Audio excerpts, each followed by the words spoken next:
Praise lord. దేవుని నామమునకు మహిమ కలుగును గాక. ఈ దినం దేవుని వాక్యము పరిశుద్ధ గ్రంథంలో నుంచి యెహోషువ గ్రంథము 1వ అధ్యాయము 9వ వచన భాగం చివరిలో మనం చదువుకుందాం.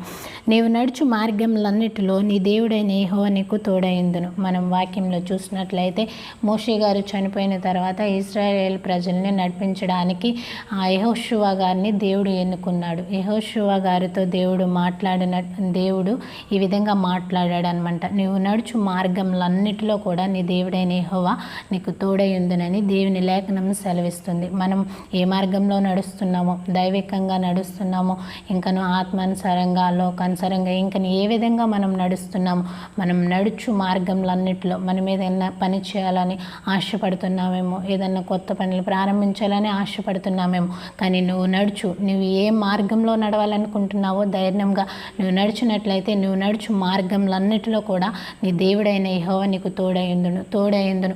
మనం ఎలాంటి స్థితిలో ఉన్నా కానీ దేవుడు మనకి నిరాశ ఉంటుందేమో. ఈ దినాల్లో మనం చూసినట్లయితే నాకెవరు లేరు, నా పక్షాన్ని మాట్లాడేవాళ్ళు ఎవరు లేరు అని మనం నిరాశ చెందుతున్నామేమో, మనం ధైర్యాన్ని కోల్పోతున్నామేమో. కానీ దేవుడు ఇక్కడ యెహోషువ గారితో మాట్లాడిన విధంగా ఈరోజు నీతో నాతో కూడా దేవుడు మనతో మాట్లాడుతున్నాడు అనమాట. నేను నీకు తోడైందునని దేవుని లేఖనం మనకి సెలవిస్తుంది. కాబట్టి మనం చూసినట్లయితే ఈ వాక్యంలో మనం చూసినట్లయితే నువ్వు నడుచు మార్గంలన్నిటిలో నీ దేవుడైన యెహోవా నీకు తోడైందునని దేవుని లేఖనం సెలవిస్తుంది. అట్టి రీతిగా ఈ దినమంతా కూడా ఈ వాక్యం చేత మనం బలపరచబడాలని ఈ చిన్న వాక్యం దేవుడు తన వెనుకల్లో దీవింపబడుదును గాక.